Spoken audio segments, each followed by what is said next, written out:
Okay, so we're moving on to assignment 2, which is in unit 5. And this is compositing, but it's more refined concepts. Not just an idea of our own for a fantasy landscape like assignment 1, but we're going to do a full head-to-toe creature design.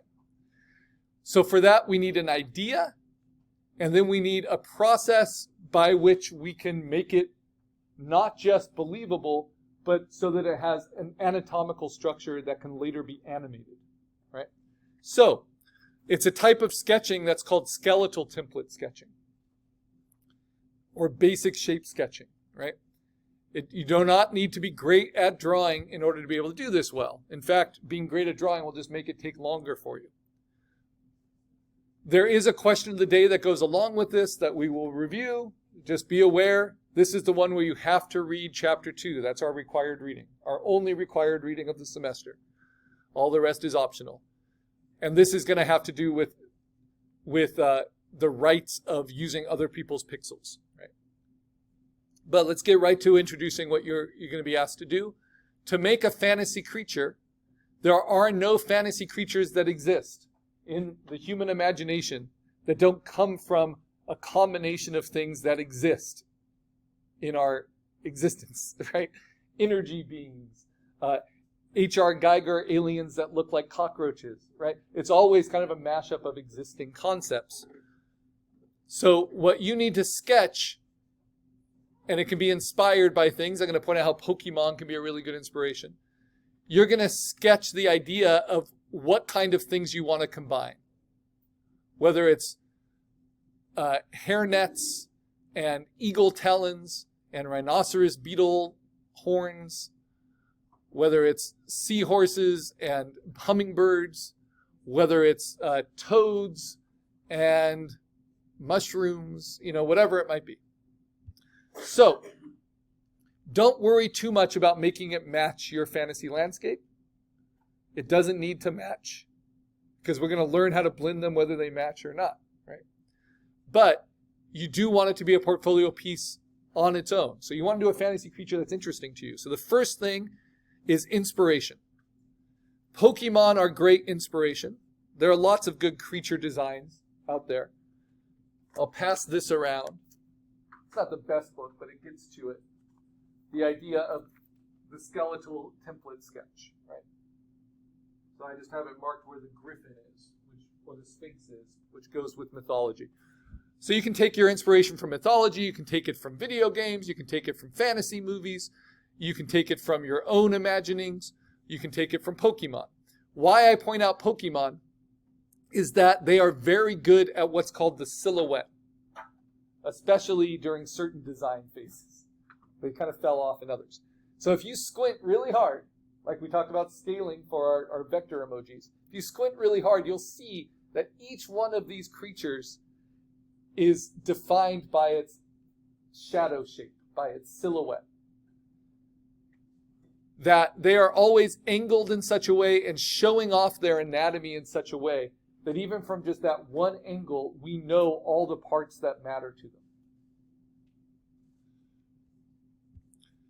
One way you can be inspired is to say, okay, I want to take two Pokemon and combine them together, and then try to make that into a believable creature composite, and try to sketch that. That's what this student did.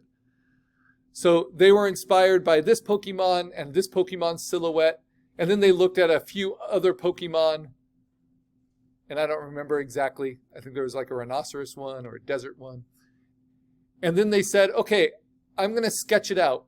I'm going to sketch the head. I'm going to sketch the spine. I'm going to kind of sketch the silhouette.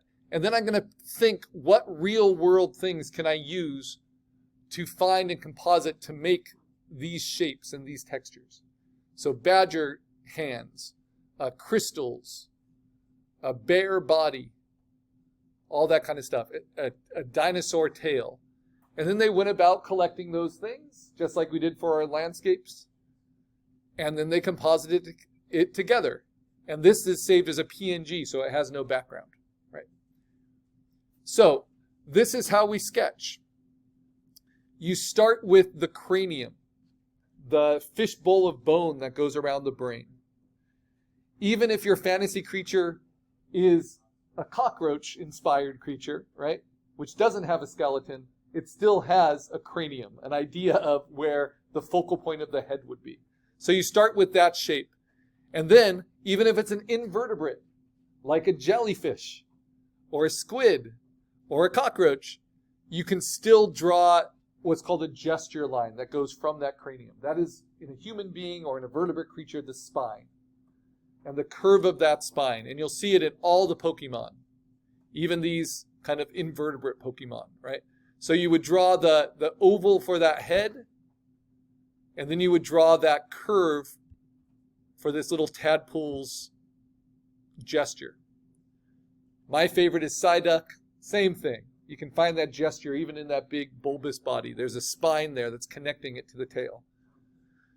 The next thing, it's important to do that and not to make it straight. That spine needs to be curved, so there's asymmetry to it. Otherwise, everything is just like a machine and doesn't have life or movement to the anatomy.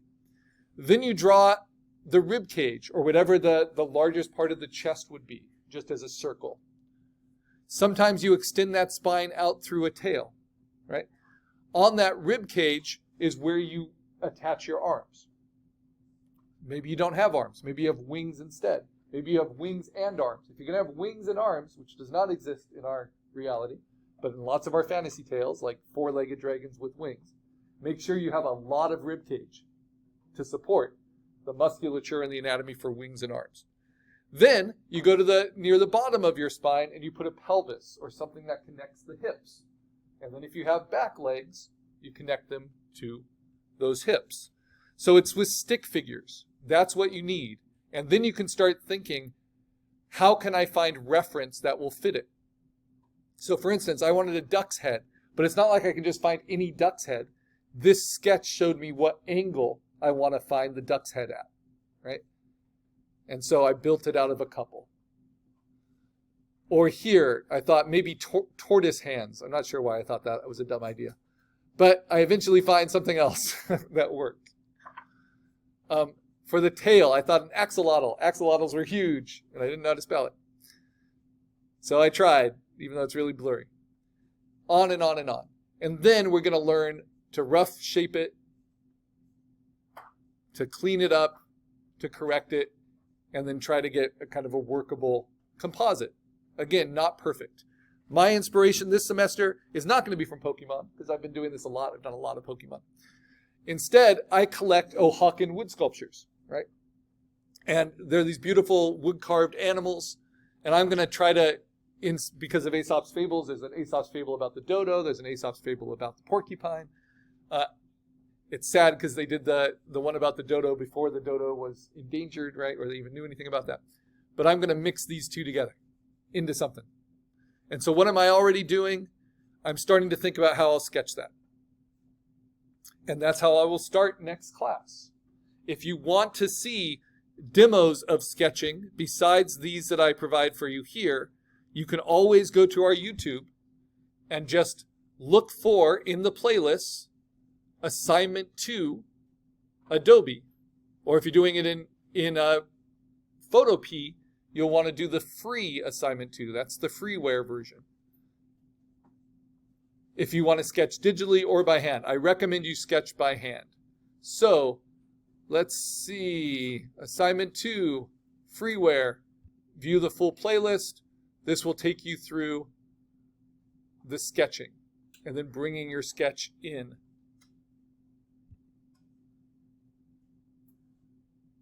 Ooh, that's the creature. So I can talk you through it. All right, because I want to respect your time and keep our class to its parameters.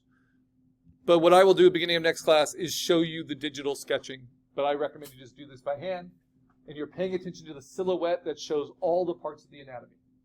So avoid this. Avoid drawing your creature like this. That doesn't help you understand the anatomy. Especially if it's a four-legged creature, don't draw it from the front. Right? You want to show it. You want to show the angle of its spine and how things connect to the spine. All right.